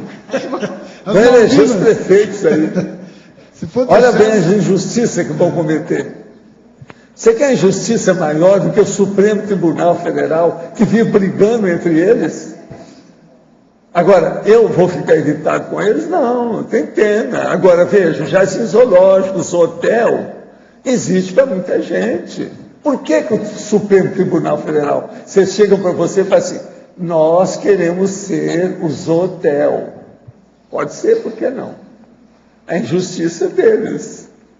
Quer dizer, é um jardim zoológico de magistrados. O Oswaldo já está falando das Malvinas aqui, que é injustiça também, professor. Pois é, pois é. Não, agora eles estão falando que a nossa presidente aqui no Brasil, a nossa imprensa toda fala, que a presidente da Argentina está no caminho do brejo. Você está entendendo? O caminho dela. Todo dia, as revistas dessa semana mesmo falaram nela, estão falando que é vamos dizer, a ignorância, a incoerência, tem uma série de coisas lá que estão fazendo que eu acho também que vai dar na cabeça. Eu já falei com o Oswaldo, a minha opinião é essa. Eu acho que tem umas coisas erradas, mas ela está fazendo força. Pois é, ele está tranquilo. Agora, ele é um cara aposentado, é um capitão aposentado, ele tem que estar tranquilo, não é isso? Ele está de pijama. O cara que é aposentado é o cara de pijama, ele tem que estar tranquilo, ele não pode estar tremendo mesmo. Acabou lá. A Tânia está falando, ela não pode tremer mais. Ela não pode ficar irritada, ela é aposentada. É militar de Nós, pijama. aposentados, não temos direito de ficar irritados. Não. Militar de pijama. Pois é, ele é de pijama, ele está na fase do pijama. Pijamudo, que a gente chama. Pijamudo. Pijamudo quer dizer, fica mudo também. Às vezes, porque ele já não apita mais, ele não apita mais como capitão. Ele está de pijama, pijamudo. Mas então, Tânia, eu não sei se ela entendeu bem. A irritação, ela existe na maior parte dos casos, porque a pessoa está contra algum tipo de injustiça que ela considera injusta, alguma coisa injusta. Mas veja, isso não é motivo de irritação, é motivo da pessoa ficar bem tranquila para ela argumentar contra aquilo. Se ela fica irritada, a argumentação já foi para o espaço. Perdeu o valor. Interessante, o Jorge colocou o maxi-mecanismo. Você sabe que eu falei, mas sem injustiça, eu fiquei uns 2 segundos pensando aí, de repente, eu não sei o que aconteceu realmente. Quer dizer, a mesma amparador que soprou para mim lá na situação, quer dizer, eu estava no meio da situação, quando falou, eu digo, opa. O George Washington. É o Jorge. George Washington. Beleza. Ok, muito obrigada. Marcelo, na página... É o para-direito que você me falou, né? Para-direito, George Washington. Será que eu Na tenho a opção de fazer uma 30? pergunta? Sim. O professor, o senhor fala muito que a solução para anticonflitividade é a verbação. Porque a pessoa, então, ela vai, ao invés de reagir... Essa verbação significa autoexemplificação. Isso é que é importante. Então você exemplifica, você tapa a boca de todo mundo. Ninguém pode levantar a voz contra você. Você realizou o trabalho concreto, a obra está aí, que façam melhor do que você. Perfeito. Então acabou. Isso é o exemplo. Ninguém pode falar nada. Eu confio em vocês que até o fim do ano vocês não vão ficar mais irritados. Até o fim do ano, tá certo? A campanha Vocês estão estabelecida. gostando muito de prazo aqui. Então você tem que dar prazo para tudo. Eu estou dando até o fim do ano. É o prazo de Veja, dia. nós temos, na verdade, meio ano pela frente. Valdo, mas qual a melhor técnica, Valdo? Porque, não, falou da verbação, tudo bem, mas a pessoa, ela tem que controlar o pensene para não se irritar. Mas não é só o pensene, não, a mão. A mão. Que é o processo aqui da gesticulação, ele é cerebelar, né?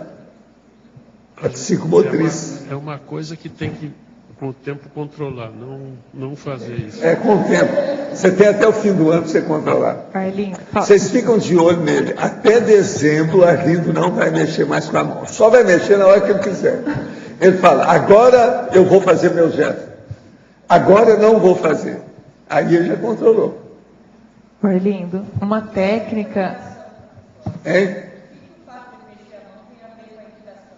Não é bem irritação, é a veemência do posicionamento da ideia que ele quer mostrar. Ele quer mostrar isso com veemência. Isso não é... Então ele é veemente. Não, eu não acho que ele... Ele fala essa irritação. Você não viu lá dentro como é que ele fica irritado? Você ainda não viu. Eu vi. Isso não é irritação. Não me viu irritado ainda. Agora, veja, isso é por causa da cultura italiana. Negócio de falar. A pessoa vai até Nápoles, até Roma, falando.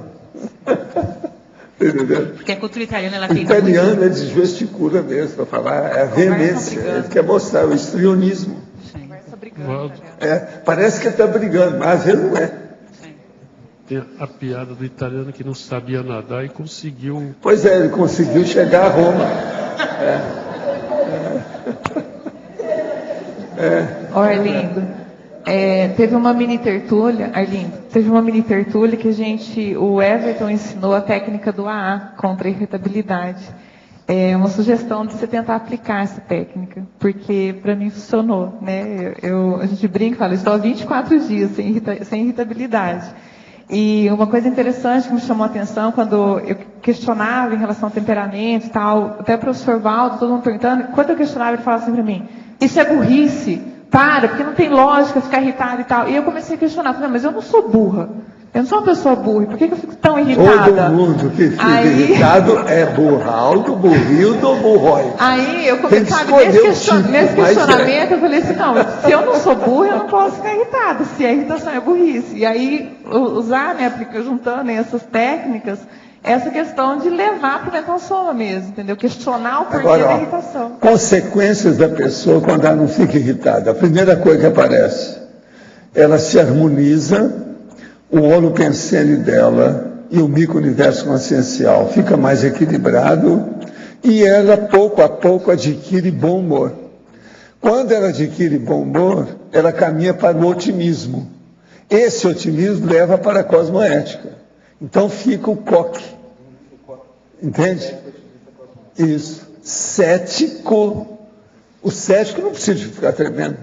Ele precisa ficar irritado. Não precisa disso. Ele é cético. Não, eu sinto muito, mas não estou de acordo com o seu posicionamento. Eu ainda não posso admitir essa ideia, que eu não fiz experiência minha. Então, eu sou cético. Agora, sou otimista, mas eu tenho... Você me dá um tempo que eu vou fazer experiência. Pode ser que eu vou ficar igual a você, vou pensar igual que você está pensando. Hoje, nesse momento evolutivo, sinto muito. Isso é cosmoético. Então, cético, otimista, cosmoético. Coque. Coque é aquilo que a gente dá na cabeça. Anybody home? Anybody home? Tem alguém aí dentro que tem muita cabeça oca, né? Agora, hoje o que faz mais cabeça oca é o tóxico. É uma pena, a toxicomania. A gente tem pena, né? O que vai fazer? Vamos trabalhar, vai esclarecer isso aí, cada vez mais. Agora, sem irritação, a TARES funciona. Com irritação, não há TARES que funcione. Pois é. Então, a outra coisa que acontece depois é a TARES, é a tarefa do esclarecimento. Precisa de ter tranquilidade para isso, senão não vai não. Por exemplo, tem pessoa que fica irritada com tudo. Agora, por exemplo, hoje estava aí, de manhã, estava 9 graus. Quando você estava saindo, agora de manhã, 7, 8 horas, quando eu vim para cá, estava 9 graus. Tem pessoa que fica irritada com o frio. Passa uns dias, chega em dezembro, o calor aqui vai para 40 graus, ela está danada da vida, irritada com o calor. Com chuva também. E assim vai. Quando chove também. Agora, então, é aquela pessoa que bebe cachaça porque está fazendo frio, bebe cachaça porque está fazendo calor. É uma opção. Tudo uma desculpa para entrar no tóxico. É errado. Agora, veja, cachaça e irritação. A diferença é mínima. Tudo é tóxico. Professor. Tudo é tóxico. Agora, o pior é que a irritação é um tóxico criado, mantido pela própria pessoa. Entende? Mas é. Agora, a palavra irritação, ela é bacana, né? Irritação.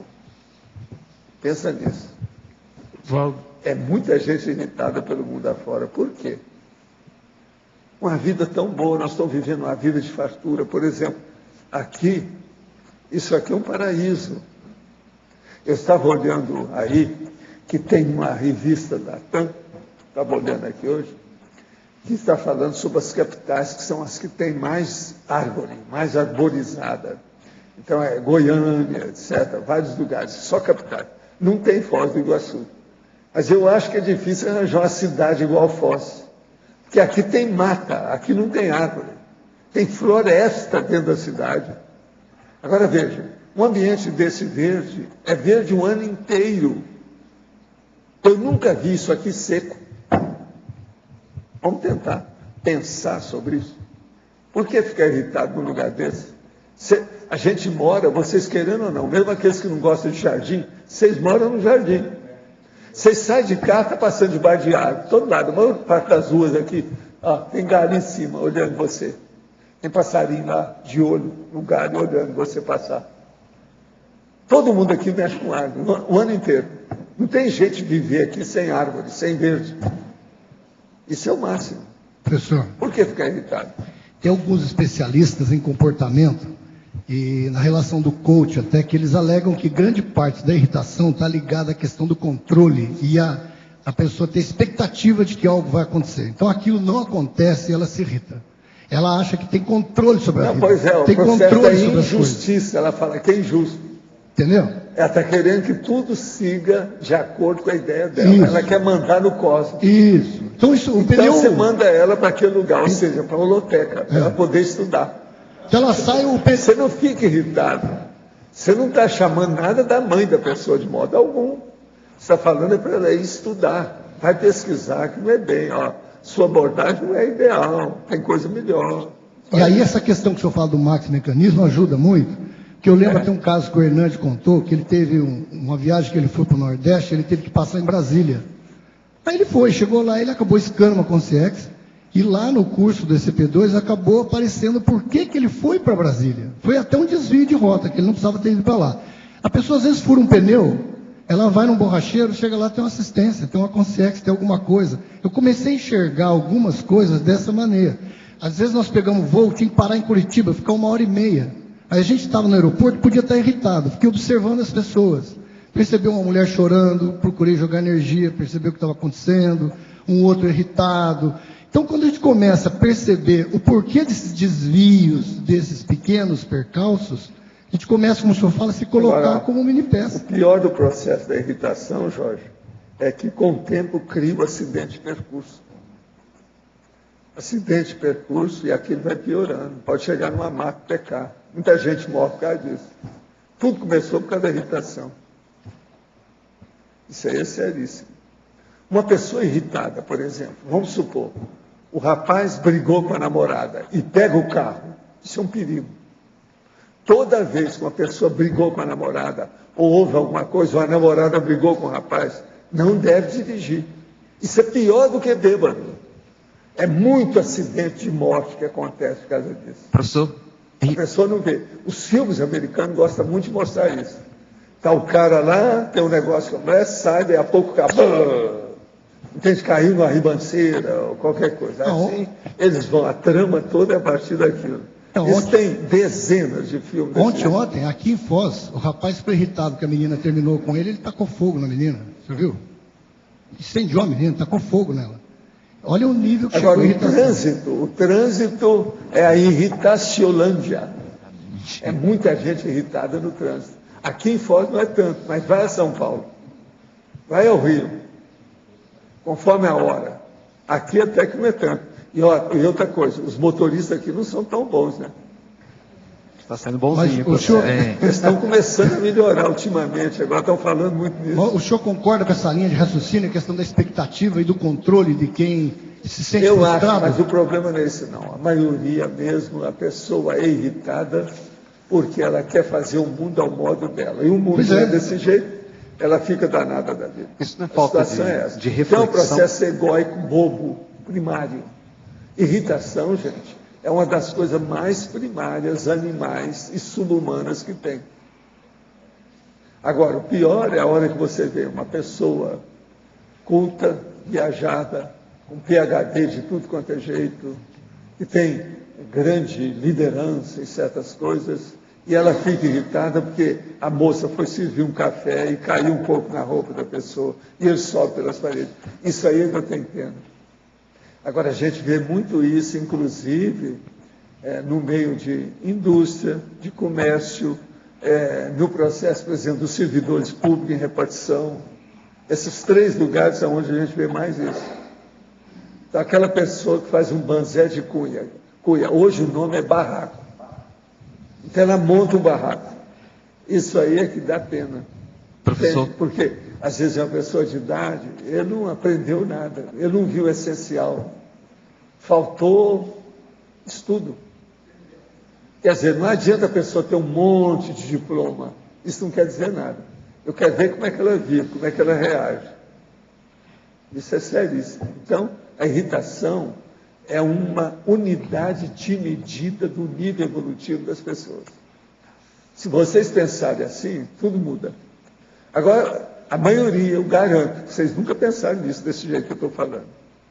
A irritação como sendo unidade de medida da sua evolução. Isso é seríssimo. Professor, a questão da relação da irritação com o processo do ectoplasma. O que tem? A questão da irritação é potencializar... Se a pessoa ela é ectoplasta e ela fica irritada, ela vai morrer cedo. Ela vai morrer prematuramente. Pode marcar. E é o que acontece com a maioria dos médios de efeito físico. A maioria dos médios de efeito físico que eu estudei na minha vida, inclusive a maioria dos brasileiros que eram médios de efeito físico, tudo morreu mais cedo. Porque a ectoplasmia criou algum acidente e morreu. Mas, olha, é um monte de gente que morreu com o carro que passou em cima. Entende? Tipo, Mirabelli, o próprio Arigó, tio Etervaldo, que foi um grande médico de efeito físico. Tudo, acidente de carro. Mas assim, ó, tem um monte desses. Eu já escrevi sobre isso há muitos anos. Todo mundo sabe disso. Então, aonde tem ectoplastia, onde a pessoa tem um ectoplasma que sai com facilidade, essa pessoa tem que ter muita tranquilidade e amadurecer. Agora, a maioria dos médiuns, 9 entre 10, de efeito físico, de materialização, etc., eles morreram mais cedo. Você pode procurar que raramente você vai ver um médico que chegou, por exemplo, na minha idade, tinha efeito físico, chegou na minha idade, 80 anos. É muito difícil. A maioria morreu cedo. Quase sempre, ou geralmente a maioria, com acidente. Acidente físico, devido ao efeito físico. Isso é fato, todo mundo sabe. Por isso que eu vi isso muito cedo, eles falaram, não, você tem ectoplasma, então você tem que ter uma vida tranquila. Aí eu falei assim, ó, eu tenho que ser mais tranquilo do que eu sou, para dominar o processo. Eu vi isso muito cedo. Entende? Nada de passar da conta, porque senão o ectoplasma toma conta de você e te joga no buraco. Agora, o processo é a morte prematura. Isso é que não é bom. Isso é fracasso. Isso é incomplexo. Entendeu? Incompletismo. Não dá. Então, o que adiantou? A pessoa com ectoplasma, com toda a facilidade, e ela errou. Você pensou o fracasso disso duplo? Como é que fica? Eu já encontrei com o médico esse processo todo. Médico que eu conheci aqui, que depois desomou. Dá pena. A melex que a pessoa entra, então você tem que tirar aquele câncer que está na consciência da pessoa, na melex. É terrível isso. Agora aqui. Professor, no momento estou sem trabalho, passando por pressão financeira extrafísica. Minha autoestima está baixa e me sinto com o cardio-chakra pressionado. Estava trabalhando com meu irmão e consegui me desligar, já que o trabalho gerava interprisão, além de não ter relação com a minha formação profissional. Qual sugestão o senhor poderia me dar para que eu acertasse na escolha do meu próximo trabalho, conseguindo algo convergente com a minha proexia e com a conscienciologia? Não, o que eu vejo é o seguinte, aceite o primeiro trabalho com boa vontade, com disposição. Faça seu pé de meia, depois você pensa numa coisa para colocar a conscienciologia lá dentro. Não fique exigindo um trabalho agora que vai te dar de cara o pé de meia junto com a conscienciologia. Às vezes isso é difícil. Vai com calma. Você vai conseguir porque você tem assistência. Eu sei, te conheço bem, sei como é que é, ainda tem assistência. Vai superar isso. Agora, para você, Alfredo Betógrafo. Fatologia, página 28. Segunda linha de baixo para cima. Favor explicar o fortalecimento do gestor pela valorização do paradigma consciencial nas análises e decisões da vida. Você percebe que a sua experiência como gestor potencializa a aplicação da técnica da INVEX? De que modo? Favor exemplificar com isso como ocorre no seu caso. Tá. Eu vejo que, à medida que já foi comentado um pouco isso, à medida que o gestor ele valoriza o paradigma consciencial na tomada de decisão, ele abre espaço para inserir outras variáveis que na administração convencional ele não estaria inserindo. Então ele coloca o paradigma consciencial, ele coloca a multidimensionalidade, ele coloca os amparadores, ele coloca os assediadores, os guias cegos, o processo da energia. E isso, e todas essas variáveis, elas fazem parte do contexto da própria INVEX. Porque a INVEX, o que ela propõe? Que a gente comece a priorizar a nossa vida enquanto consciência mais lúcida desde o início. Né? Que priorize aplicar o paradigma consciencial, que eu priorize vivenciar o curso intermissivo na dimensão humana desde muito cedo. Então começa o processo da inversão assistencial, o processo da inversão da maturidade, da própria inversão existencial e da inversão energética. Então, nesse contexto eu vejo que, para mim, no meu caso, quando eu tinha 14 anos, ficou claro para mim. Eu tive uma visão de muitas pessoas na minha frente e eu fazendo uma comunicação. E eu virei para o meu irmão e falei assim, já sei o que eu vim fazer aqui. Eu vim para trabalhar com pessoas, eu tenho que trabalhar com assistência. Então, desde os meus 14 anos de idade, eu tenho claro para mim que a minha vida eu preciso me dedicar à assistência. E isso eu levei como se fosse a ferro e fogo. Então, toda decisão que eu vou tomar, eu peso qual vai ser o impacto na limitação da assistência que eu posso fazer e que eu preciso fazer. Então, isso eu levo também para dentro da gestão, que tem tudo a ver com o processo da prática da INVEX que eu tive nessa vida. Paradoxologia, página 30. Sugiro incluir o paradoxo amizade e debate, pois vai ao encontro do binômio, admiração, discordância da binomiologia.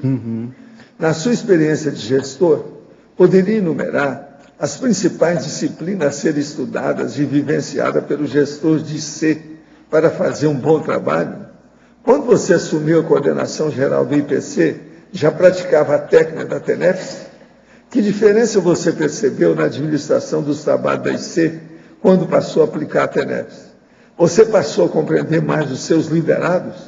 Percebeu a ampliação do senso de fraternidade? Uma série de questões. Vamos começar pelas disciplinas. É a mesma que perguntou antes, ou seja, a Pamela, Liza. Liza Pamela. Então vejam, Liza, eu entendo que algumas das disciplinas, né, o processo de cosmoética, vale a pena estudar a especialidade cosmoética na conscienciologia, o processo de energia, então entender de energia, o gestor parapsíquico, ele não pode ser uma pessoa jejuna do ponto de vista parapsíquico, do ponto de vista de estado vibracional, de assim, desassim. Então isso é uma coisa interessante dele estudar. A parte do para-direito, que aí a pessoa vai estar lidando com muitas outras pessoas, ela compreender melhor as consciências, entra na questão de você conseguir respeitar o direito da outra pessoa, até em ela ser ignorante. E de você não ficar irritado e respeitar e procurar pensar de que maneira que eu poderia assistir melhor essa pessoa para ela sair dessa ignorância. Ou debater com uma pessoa que tem uma visão totalmente divergente da sua. De que maneira que eu posso, então, conviver com essa pessoa, mesmo ela pensando diferente de mim. Aí entra o binômio admiração e discordância, né? Ou seja, eu admiro o que ela tem de positivo, apesar de discordar dessas ideias que a pessoa está apresentando. Quando eu comecei a coordenação no IPC, que foi em fevereiro de 2006, eu não praticava TENEPS. Em setembro de 2006, eu comecei a prática da TENEPS.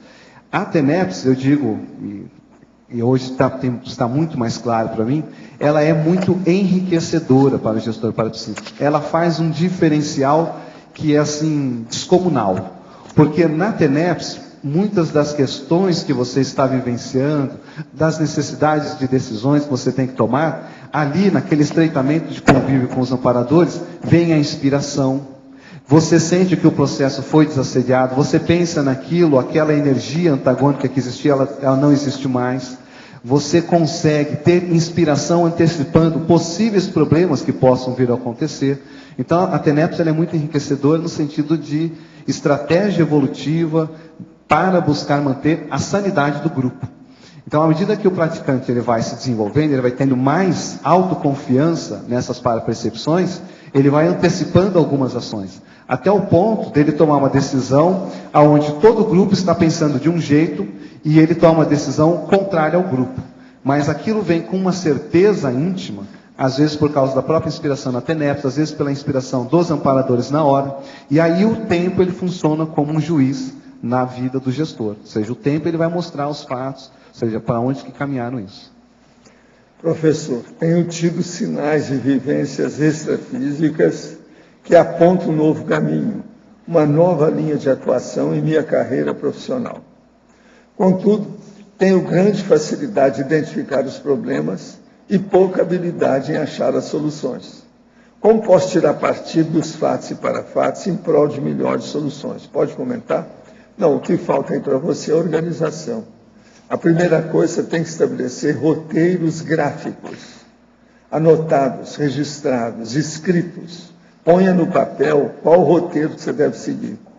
E nesse roteiro você põe aquilo que está resolvido, aquilo que está para resolver, como é que é a situação, enfim. Você tem que administrar melhor os seus problemas. Se você sabe identificar, uma das coisas mais sérias que tem é já saber identificar, você está ótima.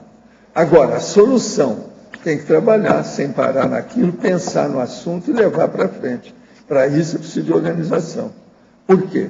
Porque tem que haver o predomínio do hábito, da constância. A pessoa tem que se dedicar mais tempo ao problema. Então, a primeira coisa que eu acho é você anotar, fazer um roteiro do seu trabalho. Isso que seria ideal. Pensa nisso. Às vezes também pode, dentro dessa anotação, uma técnica que eu utilizei para tomar decisões mais críticas. Então você coloca os fatores que são favoráveis nesse aspecto que você está, os favoráveis no outro aspecto, os trafores e trafares em cada uma da situação.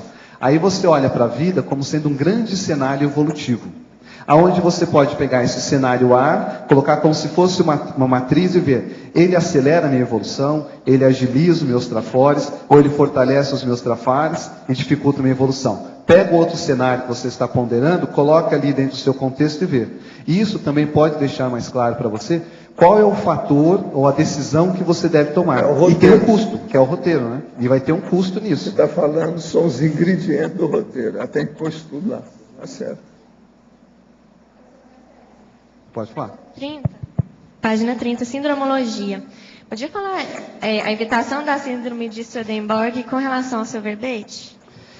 A síndrome de Swedenborg, né? Isso foi uma situação que eu já vi, que a gente já vivenciou dentro da Conscienciologia. Então, de ter colegas nossos que chegaram à liderança, na função de gestor, dentro de ser, em funções de grande representatividade, pesquisando, estudando, e de repente a pessoa, ela, em função dos seus trafares, em função do que eu vi de rusgas pessoais, em função de não querer promover alguns autoenfrentamentos mais profundos, a pessoa descamba. Ela vira religiosa, ela vira mística, ela vai para um extremo que você olha e fala assim, mas como pode? Era fulano que estava ali fazendo tal trabalho, desempenhou isso. Às vezes foi até meu professor, foi a pessoa que me assistiu para chegar onde eu estou, e a pessoa caiu para a ribanceira, ou saiu para o acostamento. Então, eu vejo que isso ainda é possível, e o que salvaguarda isso é a gente exercitar o processo da reflexão, desenvolver mais o processo do autodiscernimento, desenvolver mais o processo da cosmoética pessoal, da autopesquisa, porque isso é o que vai garantindo o nosso dia a dia. Ou seja, a nossa reciclagem existencial é que garante os nossos avanços dentro da conscienciologia, dentro da própria evolução. Então, a gente tem que estar o tempo todo se autoavaliando, se autopesquisando, se propondo desafios em termos de reciclagem íntima, intraconsciencial.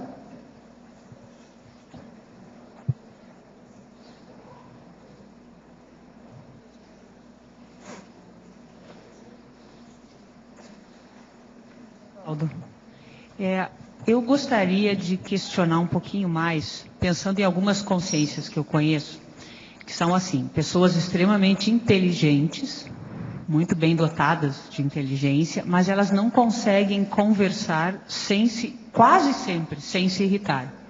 Então a pessoa ela já fala irritada, incomodada, ou durante a fala acontece alguma coisa que provoca um desequilíbrio. Algo mínimo, pequeno, seria um exagero, um extremo dessa irritabilidade. A primeira coisa, você deve perguntar para ela o seguinte: você sofre do fígado?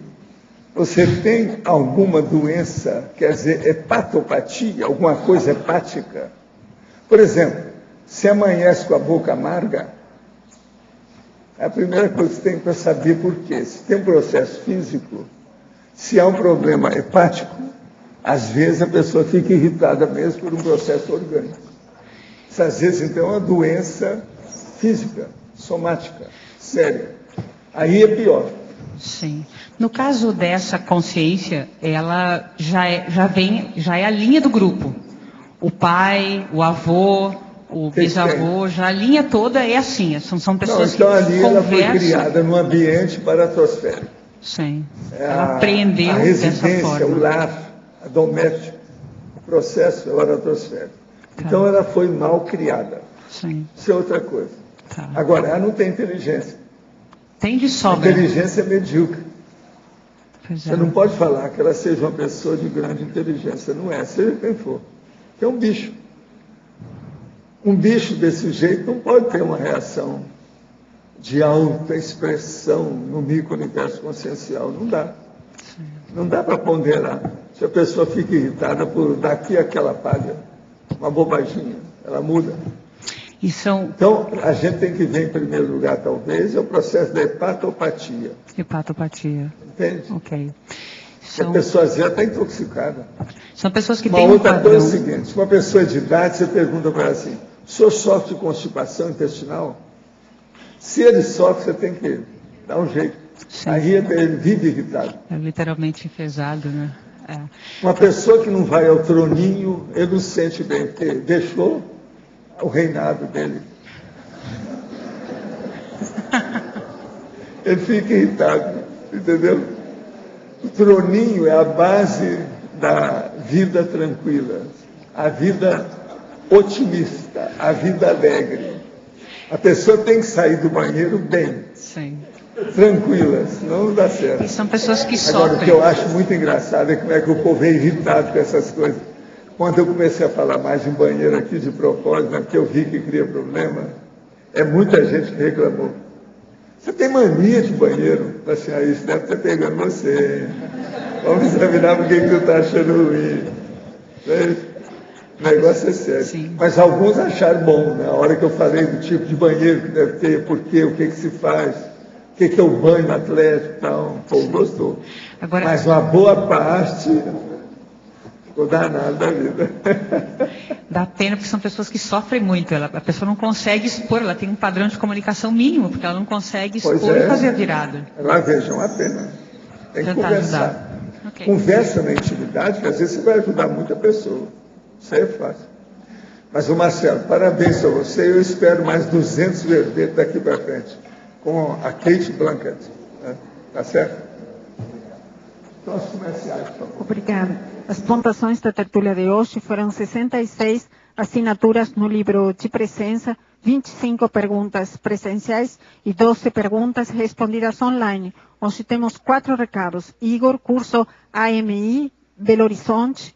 AMI, curso 40 manobras mais acoplamentário. Sandra, fundamentos da conviviologia. Shader, TENEPS. Antes, Eliana vai falar sobre os amigos da enciclopédia.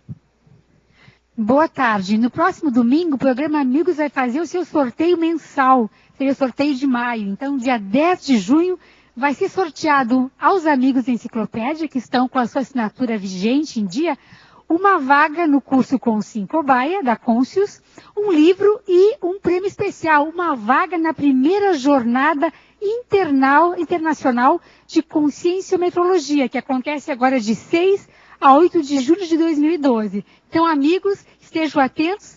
Quem quer renovar sua assinatura, né, que já venceu, aproveite antes de domingo para concorrer a estes prêmios. E os que não são amigos são todos bem-vindos ao programa. É só entrar em contato com a recepção do CAEC ou ligar aqui para o CAEC e fazer a sua assinatura. Muito obrigada. Boa tarde, pessoal. A gente pede a atenção de todos os presentes, mais aqueles que nos assistem pela internet, para divulgar um curso novo de campo do IIPC. O nome do curso é Autopesquisa Multidimensional Interassistencial, o AMI.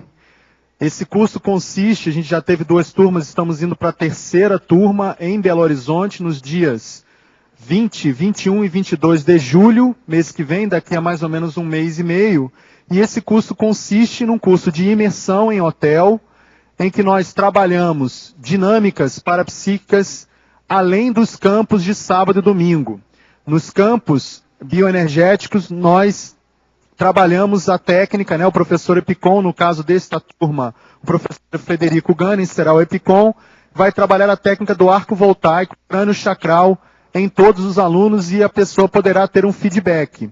Mas no restante do curso, além dos debates, né, cada aluno tem a possibilidade de trabalhar dinâmicas parapsíquicas, mas na posição de assistente.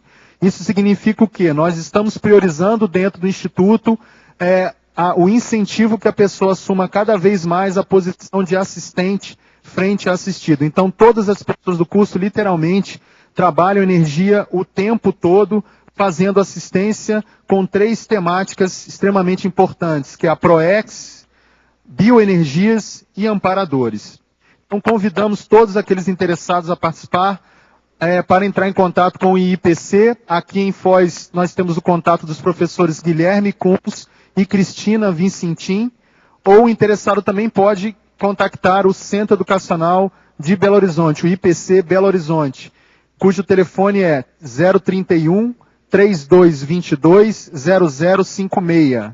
031 3222 0056. Ou então, Belo Horizonte, tudo junto, @iipc.org.br. Muito obrigado. Boa tarde.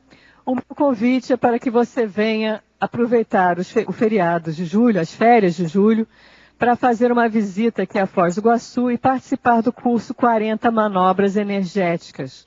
Esse é um curso sem pré-requisito, ministrado pelo professor Epicom Mário Oliveira, e visa o desenvolvimento do nosso domínio energético. Nesse mês de julho, ele será oferecido em 2 datas. 9 a 12 de julho, 40 Manobras é um curso de 4 dias, ou 23 a 26 de julho. O que nós preparamos em especial nesse mês de julho é um sinergismo parapsíquico do 40 Manobras com o curso acoplamentário. Então, nós podemos fazer 4 dias de 40 manobras e iniciar no dia seguinte o acoplamentário, visando, então, ainda um maior sinergismo, um maior desenvolvimento do nosso parapsiquismo. E para aqueles que têm um pouco mais de tempo, eu sugiro também o curso História do Parapsiquismo, que também vai ser dado em sequência. Começa com História do Parapsiquismo, dia 6, 7 e 8 de julho. Então, esse é um curso que a gente vai relembrar o que nós já fizemos no passado com o parapsiquismo, e é um curso de 3 dias com o professor Mário Oliveira também, e com o professor João Ricardo Schneider. Fica então o convite, esse é uma parceria CIP e CAEC, as inscrições são feitas na recepção do CAEC, telefone 45 35 25 26 52. Obrigada e até lá. Boa tarde a todos. O Colégio Invisível da Conviviologia e o CAEC convidam para o curso Fundamentos da Conviviologia, que irá ocorrer dias 24, 25 e 26 de agosto de 2012. O verbete de hoje falou um pouco sobre o assunto, aliás, falou bastante sobre a omniconviviologia. Nós teremos uma aula falando sobre esse assunto, que é o convívio interassistencial, que será ministrada pelas professoras Miriam Sanches e Marina Tomás. E teremos mais outros temas também sendo abordados. Quem tiver interesse pode fazer a sua inscrição no CAEC, né, pelo telefone 45 35 25 2652 ou pelo e-mail caec@caec.org. Obrigada. Boa tarde, pessoal. Eu gostaria de convidá-los a participar do mega compromisso Parapsíquico Interessencial, que é o curso de TENEPS, que vai ser ministrado dia 24 de junho, pelo professor Epicom Mário Oliveira e por mim, tá? Lá no Discernimento. Os contatos podem ser, para obter mais informações, podem ser pelo telefone da CIP, que é o 40 53 9818 ou 2102 1421, tá? Obrigado. O verbete da manhã é para Legislogia, especialidade para Direitologia. Autor, professor Rodrigo Marchioli. Obrigada e boa tarde a todos.